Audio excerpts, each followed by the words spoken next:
call this collection our gut microbiome. And it's this microbiome that's brought the fame because it's game changing, honestly. It is so many of the things that we thought human cells did on their own, like hormone regulation, vitamin production, brain control. Actually, we've discovered it's not human cells doing that at all. It's the microbiome living within us that's having all of those effects. Welcome back, everyone, to the Mind Valley podcast. Today, we're going to be talking about your gut microbiome and how to improve your gut microbiome. So a lot of people don't understand just how important the gut microbiome is. But a couple of statistics, right? Roughly 3% of your body mass is made up of non-human cells. And this is the bacteria that is in your throat and in your gut. And science over the last 10 years has found that this bacteria has a profound impact on every aspect of our life, from energy to moods. But when we can take care of this bacteria, our gut bacteria, in the best possible way, so many aspects of our health suddenly improve. And so today, we're going to be talking to Megan Rossi. She is the author of a book called Eat More Plants. And just right off the bat, I want you guys to know this is not about becoming vegetarian. So How to Eat More Plants is available on Amazon. The subtitle is Transform Your Health with 30 Plant-Based Foods per Week. So she's going to talk about how to eat more plants because that's important to us. And most of us don't eat more plants. But again, those of you who are not into vegetarianism or veganism, don't worry, this is not a conversion thing. And I just had a conversation with Megan. She is not into that as well. Okay. So what we're going to be covering today is basically how to improve your gut microbiome, how to improve the diversity of what you're putting in your body, especially with plants. You're going to learn about the vegetables you should be paying attention to, how to optimize your gut, how can gut conditions help reveal health issues that we might have, the metabolic relationship between our gut and how many calories we are burning. We're really excited to have this guest because the gut microbiome is just so absolutely important. Now, about Megan. She's known as the gut health doctor. She's a practicing dietitian, nutritionist, and leading research fellow at King's College London, and the founder of Gut Health Clinic, where she leads a team of gut specialist dietitians. Megan is an instant Sunday Times bestselling author and is the brilliant mind behind the books Eat Yourself Healthy, Eat More, Live Well, Love Your Gut, and How to Eat More Plants. She's been recognized as a Business Insider Top 100 Coolest People in Food and Drink, and was named Young Australian Achiever of the Year in the UK in 2020. So I'm so excited to have Megan Rossi join us today on the Mind Valley podcast. Megan, welcome. It's an absolute pleasure to talk about clearly my favorite topic and something that really is life-changing. As a clinician, as a researcher, I see targeting the gut microbiome as being such an incredibly empowering way to take control of our health and happiness. So really excited to get into the nitty-gritty of it all. So let's get started with the concept of the gut. Maybe it'll be great if you could explain to our listeners here, why is your gut so important? Yeah, look, I think that's a really important question because we've all heard about gut health as being a hot trend, but what it is exactly is not often communicated very accurately. So if you think about it, we have this 9-meter long digestive tube that delivers food from entry all the way to exit. Now that 9 meters is our gut. And that is incredibly important for 3 key reasons. The one which we've known about for a very, very long time comes down to digestion. So if we don't have a good gut lining, no matter how healthy the food we put into our body is, we can't get that food from that tube into our blood to feed things like our skin, our hair, our brain, etc. So really to get the most out of our food and digestion, we need to have good gut health. The second one, I think more and more people are starting to be aware of it because of COVID-19. And that's the fact that 70% of our immune system lives in the gut. Really? So yeah. 70%. Absolutely. And wow. we've seen it again for a long time with the cold and flu. People who've got better gut health are less likely to become unwell with, having cold and flu and taking days off work. But actually more recently, the science has uncovered similarly with COVID-19. So if you've got really good gut health, you're at a much lower risk of becoming unwell if you do develop COVID-19. And again, anecdotally, I see that with all of my clients in clinic. Right. So yeah, really powerful. But it's really the third element of this 9-meter long digestive tube that's brought the fame to the concept of gut health over the last couple of years. And that is the fact that we contain these trillions of microorganisms, as you highlighted before, the bacteria, But actually, it's not just bacteria. We have the viral component called the virome. We have the fungal component called the microbiome. And we've also even got some parasites, which actually all synergistically work together. And we call this collection our gut microbiome. And it's this microbiome that's brought the fame because it's game changing, honestly. It is so many of the things that we thought human cells did on their own, like hormone regulation, vitamin production, brain control. Actually, we've discovered it's not human cells doing that at all. It's the microbiome living within us that's having all of those effects. That's fascinating, right? I was reading about how serotonin, which is the happiness chemical, 90% of serotonin is produced in the gut, and then it goes up through the vagus nerve into our brain. And so if we don't have good gut health, it really messes our moods. It makes us less happy. Yeah, I mean, that's a really interesting one about the serotonin. I mean, interestingly, we have to be careful about that because although the serotonin is, produced in the gut, it can't pass that blood-brain barrier, unlike obviously the serotonin produced in our brain. But like you said, there's an alternate mechanism. But we know that the microbiome actually produces a range of other chemicals, which they produce thanks to digestion of food, some of which can actually pass that blood-brain barrier and have that profound impact on our mood. I see. Well, thank you for correcting me on that. Well, that is fascinating to know. So tell us about how does the gut impact our emotions and mood? Yeah, look, this whole gut-brain connection, again, we've known about it for a very long time that our gut and brain's connected. If you think about all the metaphors for emotions, I've got a gut feeling, someone gives me the shits, those sorts of things. We've known about it, right? We've all had the butterflies in our tummy. Right. And that comes down to the fact that there is literally hundreds of millions of nerves that connect the gut and the brain. And for those who really love the science, that's called the enteric nervous system. But we've more recently discovered a new key player to this gut-brain communication. And that, of course, is those microbes. Those microbes are also having a really important role in communicating to our brain. And there's, 3 different mechanisms to which they do that. One is via the vagus nerve. So this communication pathway kind of zips up, tells our brain what's going on. The other is via the immune system, kind of like an alarm system, I guess. If the microbes sense something's going on, they alert the immune system to produce inflammatory chemicals, which activate the brain. And then the other one is what we alluded to before around kind of like the postal service. The microbes produce chemicals, some of which pass that blood-brain barrier and activate parts of the brain. So it's really fascinating mechanistic research, which has now been translated into clinical trials. And I talk about one study in the book in particular. It's my favorite trial because anecdotally, as a clinician for 12 or so years, I've seen that targeting our gut health can have profound impact on people who have things like depression. But without those, clinical trials, there was obviously limitations because that was anecdotal evidence. And I'm, very much about the evidence base. So I was so excited when this trial came out called the SMILES trial, with first, landmark study to show in a very controlled way that 3 months of a gut boosting diet, and I talk a lot about that sort of way of eating in the book, can have remarkable improvements in people's mental health. So half of them got this gut boosting diet. The other half got kind of like a counseling. It was like the control group essentially to make sure it wasn't just, the participants seeing a dietitian in the diet group. So half was diet, half was kind of befriending counseling. When they reviewed their mental health after 3 months on either of the interventions, they found those in the diet group, 32% of them had a significant improvement in their depression scores, which would have classified them as no longer clinically depressed. In the control group, that was only 8%. And I find that just so stark in terms of the power of nourishing our gut microbiome through the right nutrition. And that was one of that's really, really incredible to know. And so you spoke about this study and people eating gut boosting foods. Give us an example of that. Let's talk about that.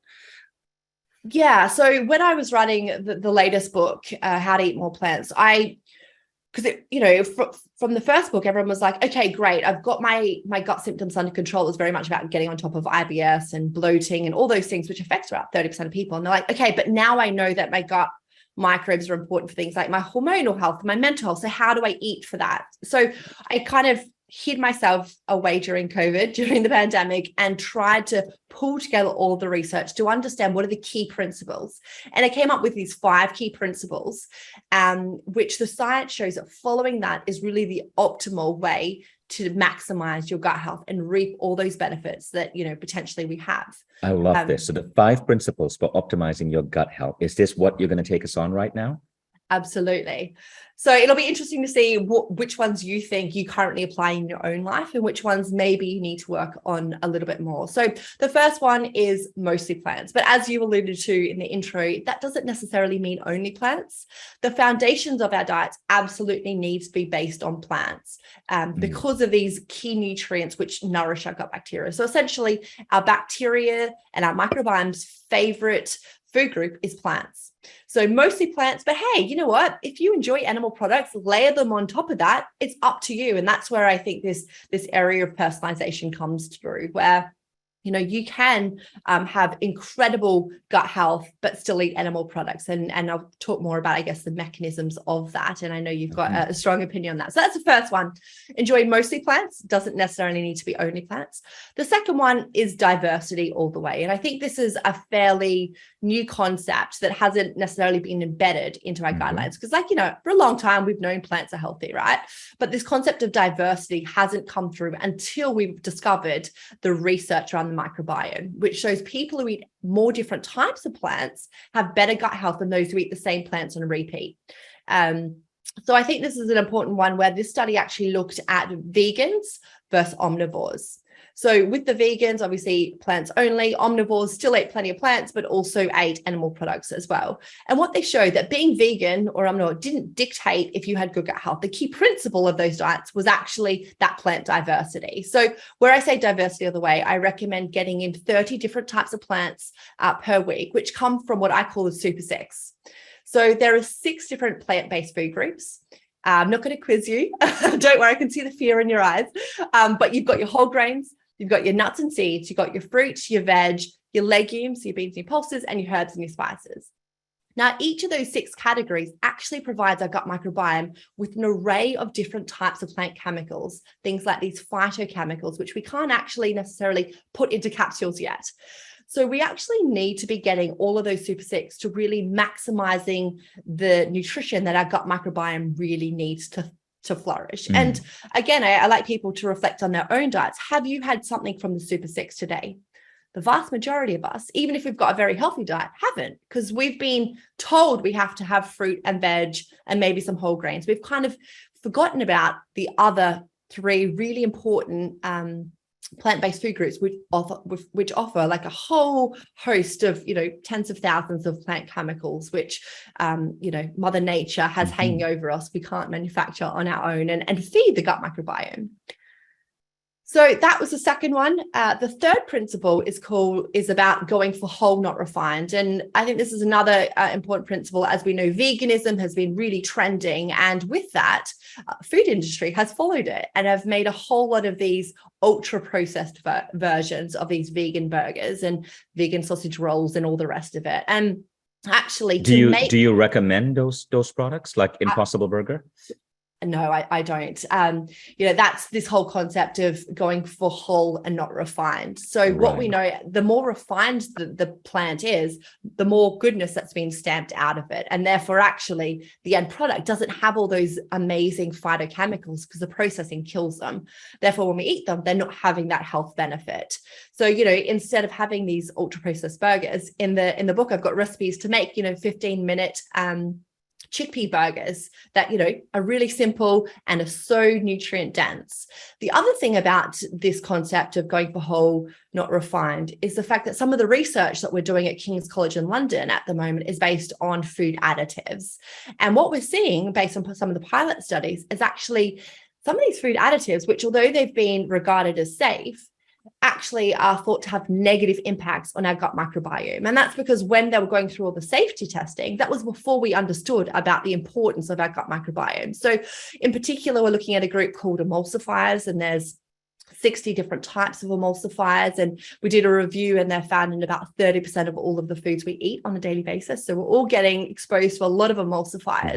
Right. And I'm so happy you said that, because these artificial meat patties, multiple people I've spoken to have said that this is incredibly bad for you. And it's also reflecting on the stock price. When Beyond Meat, for example, went IPO, it was a massive IPO.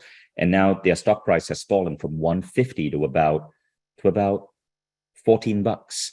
And it's continuing to drop. As people are beginning to see that these burgers are that this artificial meat products are actually not very healthy. I know. I mean, it was something that I think, again, was very a trending investment. Right.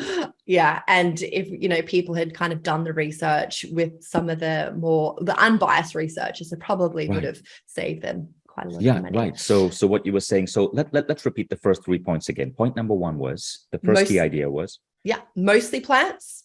Mostly plants. Okay. Doesn't need to be only plants. Diversity all the way. Okay, so diversity. What were the different food groups and the diversity again? Yeah, the super six. So you've got your whole grains, your nuts and seeds, your fruit. Could you give us an example of the type of foods in each of these categories? I love this sort of detail. It's really important because actually often we don't know which is which. So whole grains, something like oats or quinoa. Legumes are something like chickpeas or lentils or butter beans.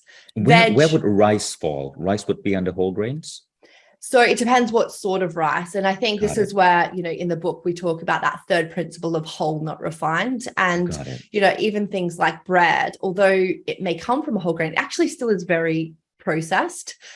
So what I recommend is we go for the actual whole grain. So something like a wheat berry instead of having something more like a refined, bit of bread or, going through your sourdough. I see. Veg, it could be cauliflower and broccoli, your fruit, banana and berries, whatever, nuts and seeds. So things like your pistachios, cashews, your seeds, chia seeds, pumpkin seeds, and herbs and spices. So things like coriander and chili. Oh, really? I didn't know herbs and spices were going to be that important, but that's really cool to know. Now, the first two, I'd like more clarity on the first two. Yeah, it was whole grains, and what was the second one?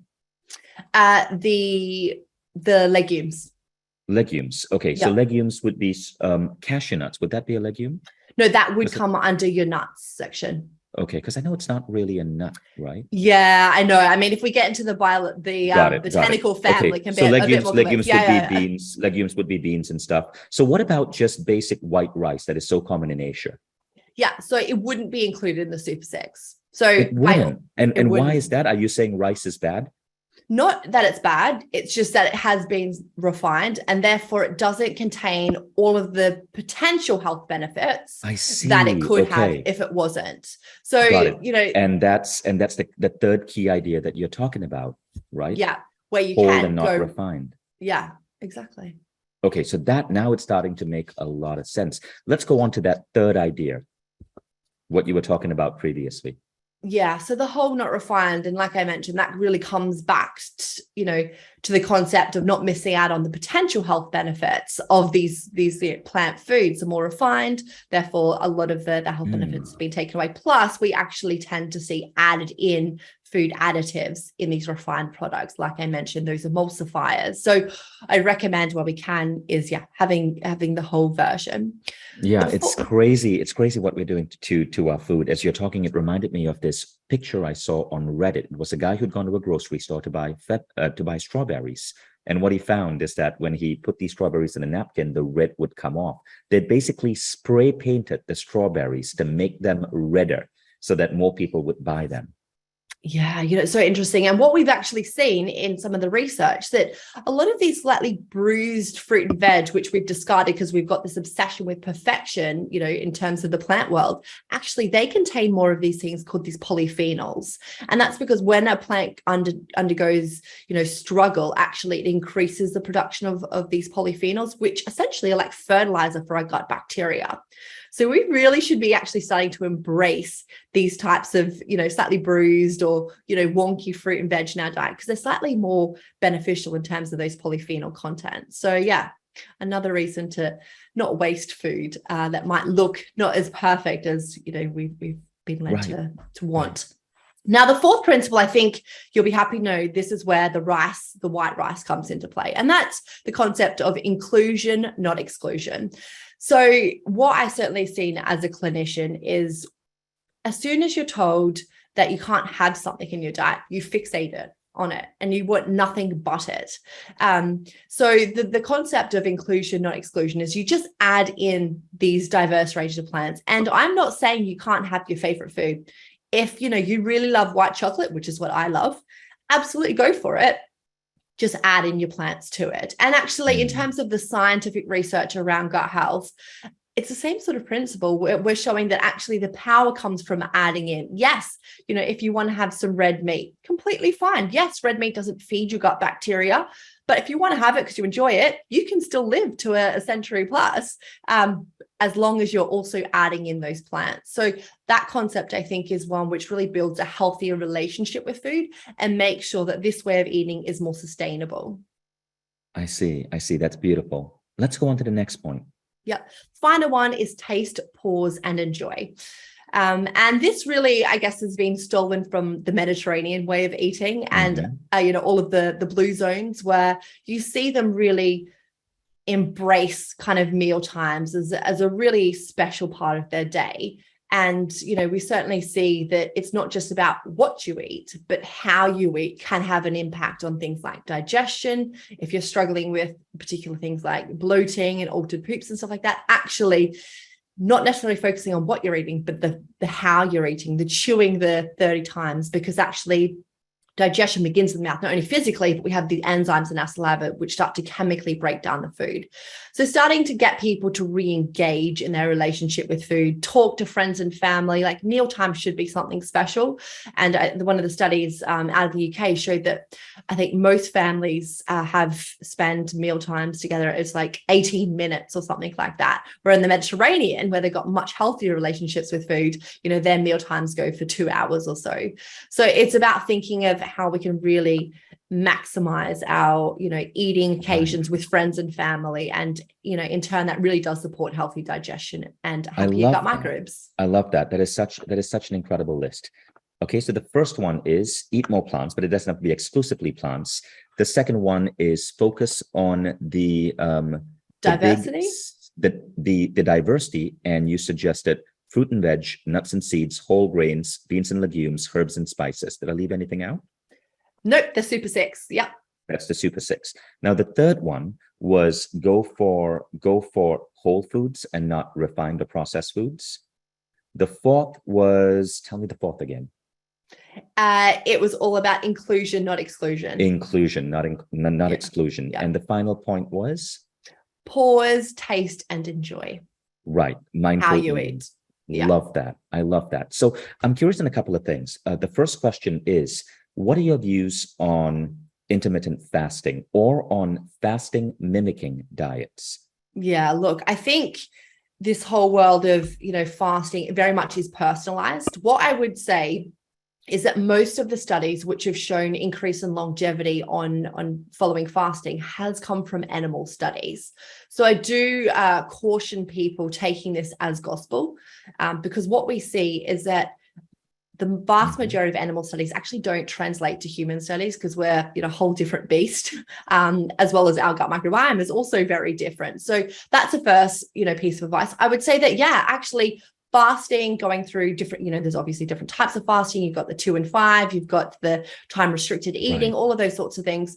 They do work for some of my clients more around weight management, and that's reducing your eating window. Obviously, you've got less opportunity to have a lot of these more ultra processed snacks. So if you're not eating past, 6 p.m., you're not necessarily going to have the opportunity to go and have some ultra processed chips and burgers that you might later on. So that really is one of the key mechanisms for, where I certainly see the success.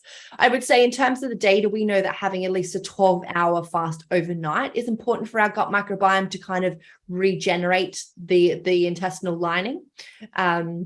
Where we see that people, if they wake up in the middle of the night and have snacks, they don't necessarily have enough time for your gut lining to shed, because actually our gut lining sheds every 5 to 10 days and the cells regenerate. So that allows that sort of process to happen. So at least 12 hours, but actually any more than that, outside, of kind of the calorie restriction doesn't necessarily have any additional benefit according to the latest research. And then the other thing I'd like to highlight about people who kind of go on these longer fastings that I certainly see is that they don't necessarily get enough of their dietary fiber. So their gut microbiome becomes a little bit hangry. And some of the early stage studies, disclosure this was in animals, actually showed that when their microbiome was hangry, it started to eat away at the mucus lining of the gut and therefore make them more likely to have leaky gut. And you're saying fasting mimicking diets or fasting can cause this? So in animal studies, it looks like it can in extended periods where you're not getting enough dietary fiber in. So one of the key things, if you are going on these sorts of, diets where there's restricted eating periods, you still need to make sure you're getting your at least 30 grams of fiber in a day, if not more. I mean, I see a lot of the robust microbiome diets actually provide our body with at least 50 grams of fiber a day. In the US, you guys are getting less than 20, if not less than 15 grams on the average. So there's a whole lot of work we need to do in terms of feeding the gut microbiome. So just being cautious of fasting. So I'm doing an experiment right now. I'm on day 3. I'm on day 3 of the Prolon, Prolon. It's one of the most common fasting mimicking diets. And yes, even on Prolon, they give you a lot of fiber to take. You're taking about 600 calories a day, but I'm on day 3 and it's I'm getting a little bit sleepy, honestly. But typically on day 4 and day 5, that's when your energy starts shooting up. So I can't wait to wake up tomorrow. But, I mean, I'd love to hear your experience. It's surprisingly much easier than it sounds. And for those of you who are on our chat who want to know about this, I'm pasting a link. You can check it out. It kind of tells you what happens when you go on a fasting mimicking diet. But I'm doing it because I live in Europe. I live in Estonia, where everything is organic. Like anything grown in Estonia is organic. The food, the air, the water here is all so clean. And I went to the US for 5 weeks and I put on a kilogram in 5 weeks, even though I was trying to eat healthy. I'm not I don't drink much or anything of that sort, but American food is just so horrendously toxic for the gut. And so I'm going on this to simply clean my system from the American diet. I mean, that's probably needed. Whenever I've gone to the US, you come back and you just don't feel great internally. So explain to me, what is going on there? Why is it that those of us who live in cleaner countries like Europe, right? When we go to America, like the food makes us go sick. What's going on there? Yeah, look, I mean, we know that food is incredibly powerful to how we feel, and a lot of that comes down to the gut microbiome. And interestingly, like I mentioned, our team at King's are doing a lot of food additive research. And what we found is a lot of food additives that have started to be banned in European countries actually are still allowed to be used in the US.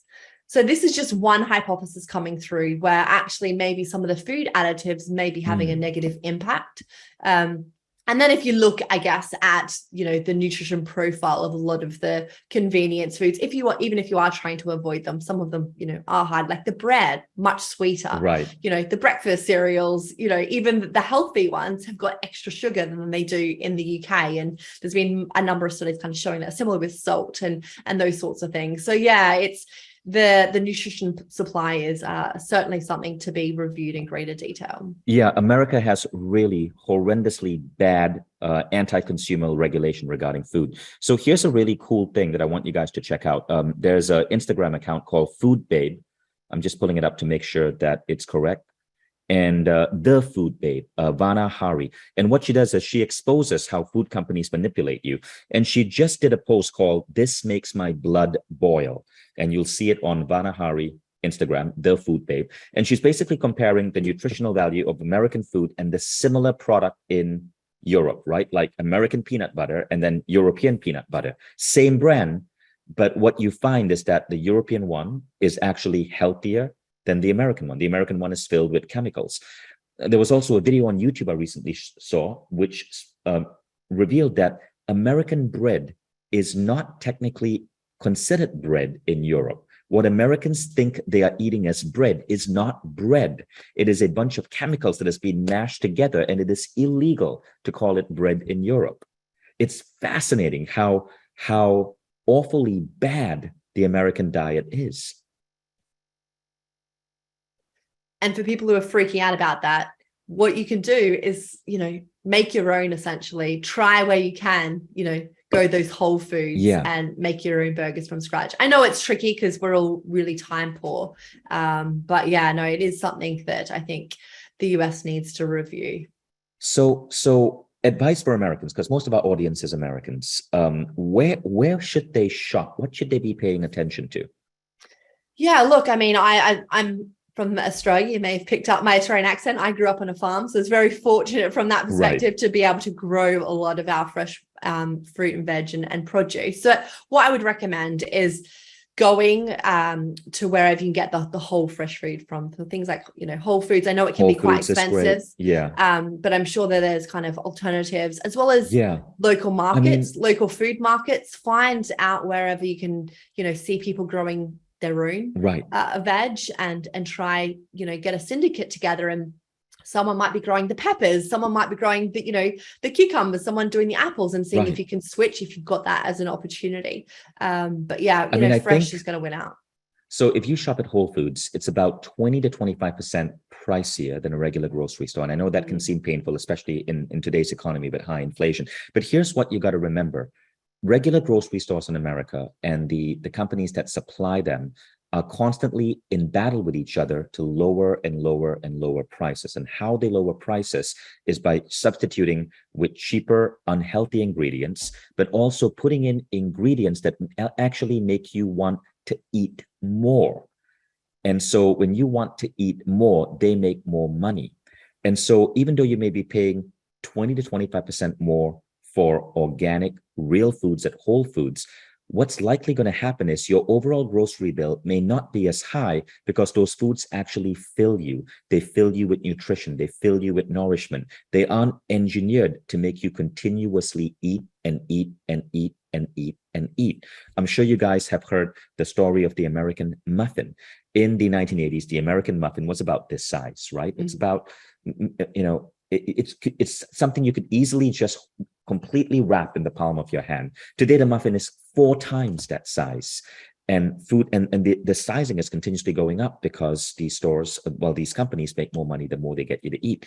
And so I would say, even though it's 20% more expensive, it is so important for your health, for you to get healthy food. And your actual grocery bills might actually be lower, because you end up eating less. You're eating more of the good stuff, but eating less overall.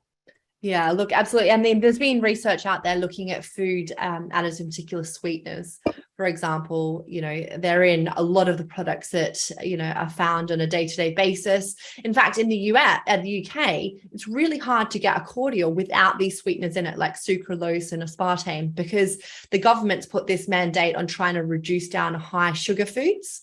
So what companies have just done is taken out all of the sugar and added in all these sweeteners. But actually, some of the research coming out from really high impact journals have actually shown the sweeteners are also impacting our blood sugar response, even though they're not meant to, because mechanistically, they're not glucose. They shouldn't have that effect. And then some other studies are showing that if we have sweeteners one day, the next day we actually have greater cravings for sweeter food and end up eating more calories. So yeah, we need to be certainly careful, I think, about a lot of these kind of tricks that the food companies are playing. But then also, I think there are products out there which are pretending to be healthy. So there are a lot of refined sweeteners that sound healthy, like agave and coconut nectar and all of those sorts of things. It's still a refined sugar. So what I recommend, where you can, is to sweeten your food using whole fruits, because what happens, things like dates and bananas, yes, they do contain some sugar, but what they've done is it's packaged in with the fiber network. And the fiber network actually slows down that digestion of that glucose. So you don't get these really sharp spikes. And I mean, the same principle goes with oats, breakfast oats. What some of my colleagues at King's have shown is that the jumbo oats, the big oats, have a much lower impact on your blood sugars compared to those refined porridge oats. So these sorts of things, again, it comes back to that principle that I mentioned, the third principle of going for whole, not refined. If it takes, the oats take like 3 minutes to cook, probably not a good idea. They've been kind of ultra processed. Go those jumbo ones and cook them for 10 minutes. Right. I love that advice. Okay. Now, second thing I want to ask you is this. Well, it's actually probably the fifth or sixth thing I've asked you, but what do we need to understand about the gut microbiome if we want to lose weight? If we have stubborn belly fat or weight on extra weight around our thighs or our hips that men and women want to typically shed. is there anything that you can advise us to do that can make a difference? Yeah, look, the gut metabolism connection is huge. I've got a whole section in the book on it. And I certainly see that people who calorie fixate, go on these Weight Watchers, or, go on these restrictive diets where their goal is always weight loss, even like the keto diet, for example. Yes, you may lose weight in the short term, but actually what we know these diets is reduce down the diversity of your gut microbiome. They actually damage your microbiome. We think that's potentially why these diets, after about 6 to 12 months, you actually end up not just regaining the weight you've lost, but actually gain extra because you've damaged the microbiome.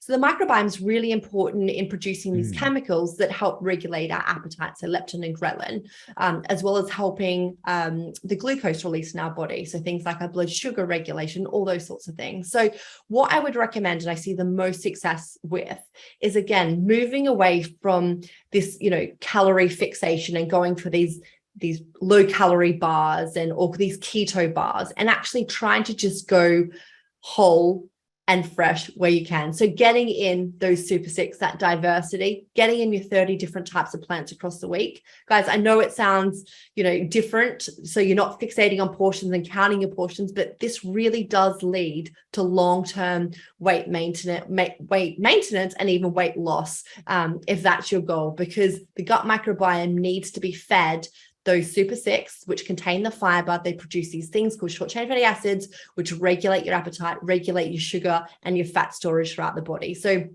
keeping your microbiome happy with plenty of the fiber and those, as well as those other phytochemicals which come from the super six, is really the key for, reaching your happy weight.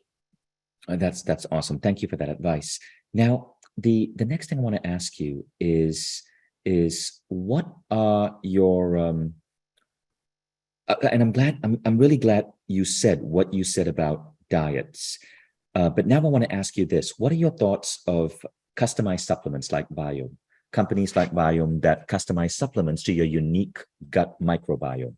Yeah, look, this is a bit of a passion point of mine, because I really, really hate it when companies, try publish research ahead of when the research is really, I guess, been proven or validated. So we need to keep in mind that the gut microbiome is this very, very impressive network. And there's about 40% of our gut microbiome in terms of the microorganisms, which we actually don't know the name of. We don't know what they do. There is so much still we haven't tapped into, let alone, like I mentioned, the virome, the viral component. So the virus component, or the microbiome, the fungal component, we don't understand quite yet how they interact with our gut bacteria. And similarly, identical bacteria can act very different in two people's guts. So just by knowing what bacteria you've got doesn't give us enough information. And then similarly, very different bacteria can actually do a lot of the same mechanisms under certain scenarios. So these tests, the commercial world, where they have said, yes, send us a fecal sample, we'll analyze it and tell you what supplements you need. Sadly, the science isn't there. I mean, in our team at King's, we are doing some personalized nutrition microbiome work. But what we've discovered is actually it's not necessarily the bacteria that seems to be the most predictive of response to different diets. It seems to be the metabolites they produce, so these volatile organic compounds. And I can send a link to the published paper if anyone's interested in that. And it seems to be these as being much better predictors, because again, it's not just who's living in our gut, the bacteria, but actually the functionality. What are these guys doing that's depicting how we're going to respond to a different diet, or what nutrients we need, or what bacteria we're missing? So I say, save your money for now, guys. Spend it on quality, super six plans. And maybe in 5 to 10 years, we'll know more about those other elements of the microbiome. We'll have discovered all of the bacterial components living within us, and we'll understand about that network of how they're working together.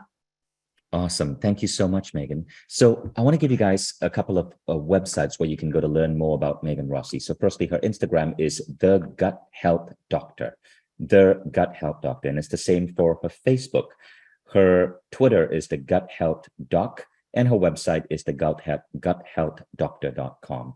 And the new book that's coming out is called How to Eat More Plants, Transform Your Health with 30 Plant-Based Foods Per Week and why it's easier than you think. So don't freak out about it. This is going to be a lot easier than you think, and you do not have to become a vegetarian or vegan. Megan, and so Megan, final question is this: what are your thoughts on veganism and being vegetarian? Look, I completely understand why someone would want to go 100% plant-based, i.e. become a vegan for animal cruelty, religious and environmental reasons. But actually outside of that, in terms of human health, there is no additional health benefit. In fact, there are some risks attached to going vegan because we know that things like long chain omega-3s, which are most prominent in our oily fish, is absolutely crucial for not only our mental health, but our gut microbiome. And actually you can get some omega-3s from plant-based foods, but they're shorter chain and they don't function the same way. So yes, you can get some from chia and tofu, but what we're finding is it doesn't have that same effect. So I do recommend that if you are vegan or vegetarian, you don't eat oily fish, that you should be taking something like an algae oil supplement, because algae oil, though it's a plant, is an exception to that, where it's got the longer chain omega-3s in it. And then similar we see with fermented dairy. So things like kefir and good quality fermented cheese, actually, they've been linked with lower risk of heart disease, as well as better weight management and even gut health in some extent with things like Parmesan cheese. So we are, being completely unbiased. The research out there is suggesting that for human health, going vegan is not necessarily the right thing to do. But you can still be really healthy and go vegan. You just need to probably take a few supplements. Got it. I love that. Thanks for that response. Now, let's look at a couple of questions which are coming in from the audience. So the first one is, what do you recommend for people who might have Candida? Yeah, I mean, Candida overgrowth is a really interesting one. There seems to be a lot of myths online that I'd get people to check on, because a lot of these Candida overgrowths have come from microbiome tests. And actually, interesting, we see that we've all got some Candida in our gut, and researchers have compared the amount of Candida in people's guts to a lot of the symptoms. And what they've shown is that even some people with really high levels of Candida, aren't having any bloating, aren't having any issues with brain fog or weight management. And people with very little Candida in their diet are having all these symptoms. So I would check how you know that you've got Candida overgrowth. That would probably be my biggest take home. And what it probably is more likely if you're having these functional symptoms. So if you're having things like altered bowel habits, you're having things like tummy cramps or bloating, it's more likely you've got what we call a functional gut disorder. And there's a number of different types. Obviously, irritable bowel syndrome is one of them. We also have things like functional bloating, functional constipation. And that's what my first book, Love Your Gut, is more about, helping people get on top of them. Now, what are your takes on prebiotics and probiotics? Yeah, so prebiotics, probiotics, one letter difference. A lot of people get them confused, understandably. So prebiotics is like the fertilizer for the good bacteria. And if you're getting your Super 6, your 30 different plants a week, you're going to get enough prebiotics. I very rarely prescribe someone take a prebiotic supplement. And because there's so many different types of prebiotics, it's best to get them probably from your whole foods. In terms of probiotics, this is a really interesting space. So they're the live microorganisms. And one minute you'll hear the media saying they're a waste of your money. The next, minute they'll say they're brilliant. We should all be on one. But, the truth is kind of in between. And that our whole understanding of probiotics is kind of confused, in that we need to start treating them kind of like medication if we want their therapeutic benefit. So you wouldn't go and take hypertension, high blood pressure medication if you had diabetes, because they're kind of different things. The same things goes with probiotics. There's thousands of different strains, and each different bacteria actually is for a different condition, does different things. So we need to move to this space of more of probiotic prescriptions. And again, you can find out the 7 areas of probiotic prescriptions, which my team at King's have come up with in the first book. So what you're saying is that just getting over-the-counter probiotics is not necessarily helpful. It's not helpful at all. Or even paying these really expensive ones. In fact, one of the studies showed that if we took just any sort of probiotic shortly after an antibiotic period, it took those people longer for their gut to recover if they took a probiotic, because it's kind of changing the flora. So that's important stuff. So the second important question over here is, how do we heal our gut after taking antibiotics. And I always thought that probiotics was the answer, and you're saying no. No, the answer is if you are prescribed antibiotics and you have to take them, you should take a specific probiotic throughout the duration of your antibiotic period and for a week after. You should not take a probiotic just after your antibiotics. Got it. You take a probiotic as you're taking the antibiotics. Yeah, and it's not just any probiotic. It's one called Saccharomyces boulardii or Lactobacillus rhamnosus GG, and you'll take either at 5 billion units throughout your antibiotic period and for a week after. So could you say that again? That is such valuable information. We need to type it out. Yeah. How do I spell that? Yeah, so it's Saccharomyces boulardii. You got to spell that. How about I just send it to you at the end? Saccharomyces boulardii or Lactobacillus rhamnosus. No, because people really want to know this, and they're listening to this in a podcast in their car. Just try spelling it out. Is that okay? possible? God. Yeah. Did I just make you feel like you're on a spelling bee? I was just like, oh God, how do I spell Saccharomyces boulardii? I don't even know. I wish they could just give nice names to this thing, like Candida. I mean, this is why it makes it quite difficult. I see it. We found it. We found it. Yeah. Saccharomyces boulardii.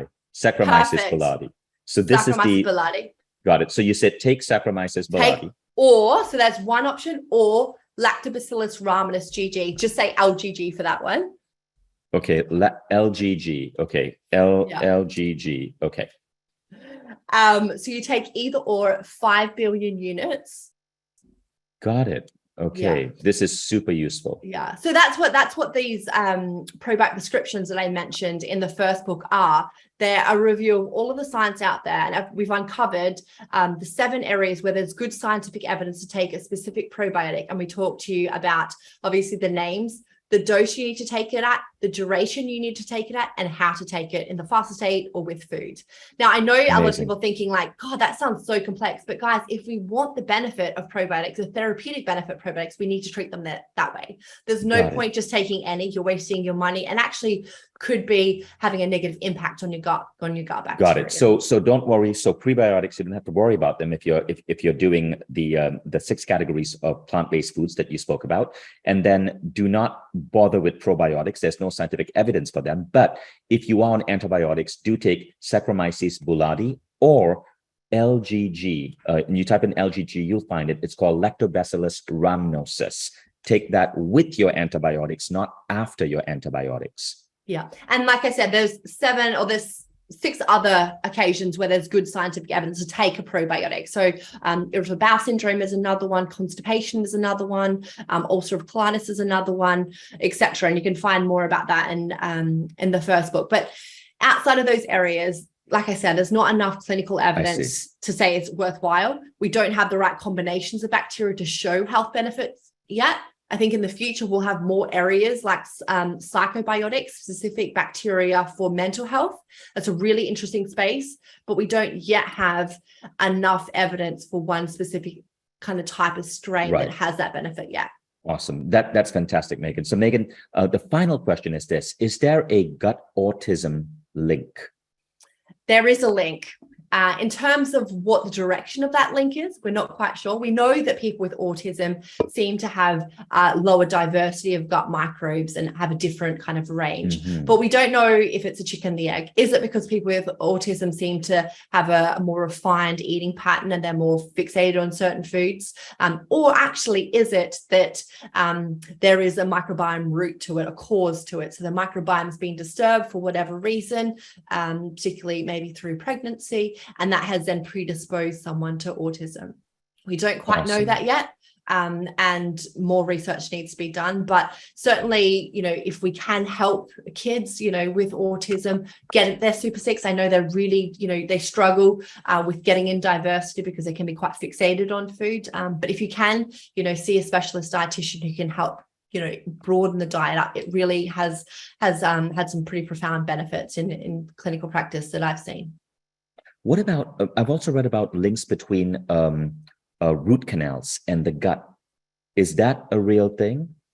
Yeah, absolutely. So we've got our gut microbiome. So the most actually lives in the lower 1.5 meters of our intestine. We have an oral microbiome, which also is really, really important for determining who gets into our body and can be, is obviously cause of things like, dental caries and even those sorts of things that can be linked with heart disease as well, because they get in the infection via the mouth. So our oral microbiome is also incredibly important. And yeah, more research is underway on that in terms of looking at the root canal. Because I recently heard a talk where the doctor who is I think he was called a biological dentist. He mentioned that if you have a root canal, it's basically a diseased organ.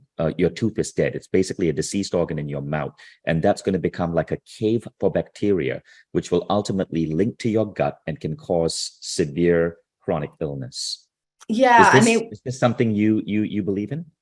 I mean, it's not necessarily just about belief, it's about what the science is currently saying about this area. And I think perhaps that view is a little bit too strong. We know that if you do have a root canal that hasn't been treated and therefore has infection around it and therefore some, overzealous sort of bacteria to it, then that can get into our blood system and cause chronic inflammation.